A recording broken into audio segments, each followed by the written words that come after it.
The year is 2020. We're basking in that new decade glow. Parasite just swept the Oscars.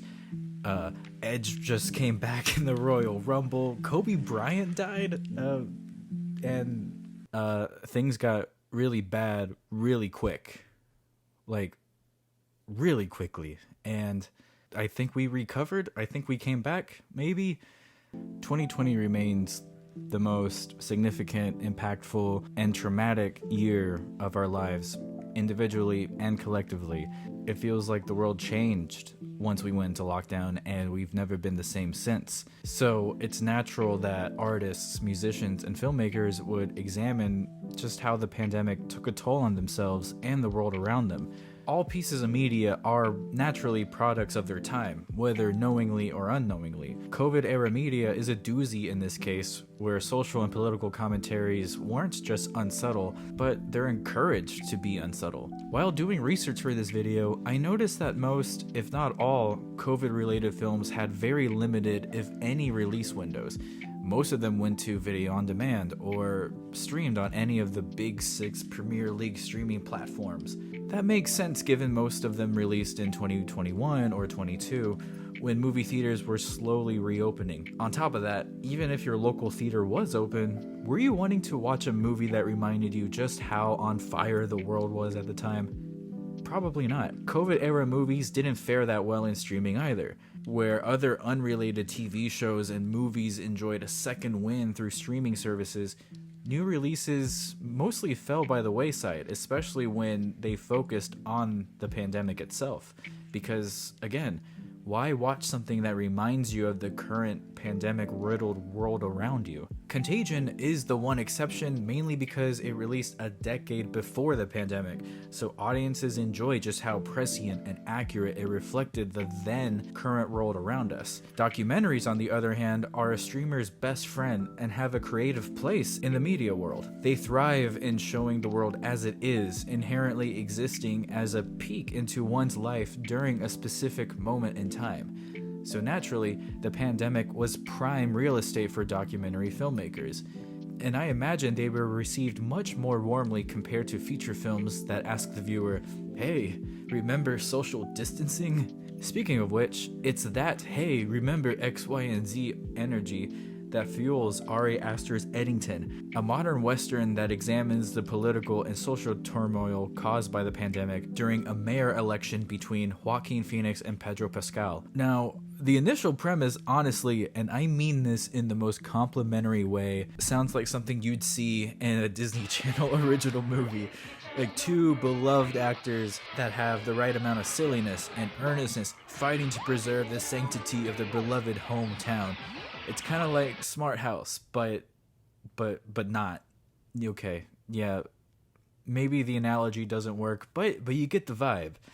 It sounds well and good until you add some sugar and spice, which is, in this case, COVID and Ari Aster. And look, I love Ari Aster in his films. I have the Midsummer 4K Blu-ray. I watched Hereditary while reading the screenplay along as the film went on. I watched Beau is Afraid, and I have since warmed up to it. It's literally the weirdest movie I've ever seen. Like, some of the things that happen in this film are unbelievable when said out loud. Still, I respect the vision no matter how insane and deranged it is. Eddington is, from what I can find, the first major motion picture about the pandemic that has a wide theatrical release. It's directed by one of the biggest names in the current filmmaking sphere, distributed by everyone's favorite indie film studio, and has an all-star cast of Oscar winners, nominees, and Elvis Presley. It's an unsubtle and oftentimes uncomfortable look at what I like to call prime COVID, starting with tension surrounding mask wearing and social distancing to Black Lives Matter protests and police brutality.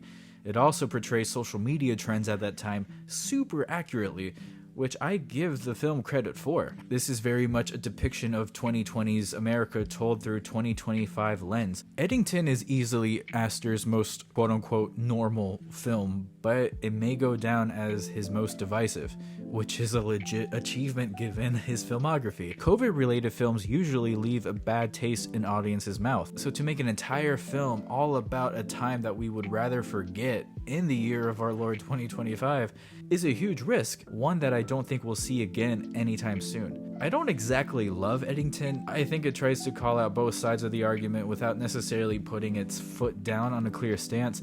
At the same time though, the film's actual stance of all of this shit is fucked up is, I think, the point. And I'd be lying if the ending didn't fill me with the same kind of dread as his earlier work. I can see Eddington being considered the gold standard of COVID-related media, one that shows us at our worst and how we'll never reach the normalcy of before. There's also another piece of COVID-related media, a film, a comedy special specifically, that showed the micro side of the pandemic in a huge, unreplicable way. Watching Bo Burnham's Inside now is very, very weird. I remember when this thing was everywhere and everyone was lauding it and just showering it with praise. People were calling it a masterpiece. We were calling Bo Burnham the next Mark Twain. He should win the Nobel Prize. Okay, not really, but man, the hype train behind Inside was real, and audiences ate up the special, and rightfully so. It was creative, hilarious. It holds up pretty well with songs like How the World Works, Welcome to the Internet, and that funny feeling still feeling fresh and socially relevant today. Some aspects, on the other hand, haven't aged as well. There is a bit of artifice to make a shot of yourself laying down depressed while surrounded by a bunch of sound and video equipment. I kind of question recording and presenting moments of frustration and anger, knowing that Bo himself is directing the whole thing, so it feels like, look at me and how frustrated and sad I am as this tortured artist. The self-awareness and acknowledgement of said self-awareness can feel a bit long at the tooth. We know that you know you're a rich and privileged straight white man. We get it. You don't need to remind us that you know that. Don't get me wrong, those critiques don't derail my love for Inside, because Bo is a one-man band here. He's writing, directing, acting, singing, and everything. And as it stands, it is a compelling picture of how one felt during the pandemic, gradually taking a darker and less comedic tone as it went on. It enjoys the benefit of being filmed and released during prime COVID. Things were starting to reopen as it came out, so we can immediately empathize and see what Bo's getting at here. I can't imagine what new viewers would make of this now, however. You simply had to be there. Also, P.S. Bo, please come back. Please make something again. We miss you. Inside could have only been made when it was, and Eddington, likewise, could have only been made after the pandemic when we have some room to look back on. In my opinion, these two films/specials stand at the top of what COVID-related media should be, though they're both flawed precisely because of their given context, which leads me to the central question of this video. Should we move on from COVID media? COVID media has become this unofficial genre that hasn't gotten too much love, and that makes sense. Do viewers or listeners have an appetite for revisiting this time of life that likely contains a not insignificant amount of trauma for them? Probably not. Though I can kind of see an anthropological interest someone can have to see just what life was like in the summer and spring of 2020. And that's something Eddington provides to a certain extent, so I'll give it credit for that. It's a period piece, but unlike many period pieces, it can't glorify or glamorize its setting, even if it wanted to. Some audiences bask in the comfort of other period pieces. There's nothing to be nostalgic for when it comes to 2020, or at least nothing that makes me think, yeah, those were the days. A part of me feels Eddington could have and should have been made 10 years from now, because there could be a bigger appetite for looking back on that time then. For now, we're still in the 2020s and still very much living in the world that Aster is depicting here. We should move on completely from the nudge nudge wink wink references to the pandemic. If your film takes place in a single room, don't make it be because there is a pandemic outside.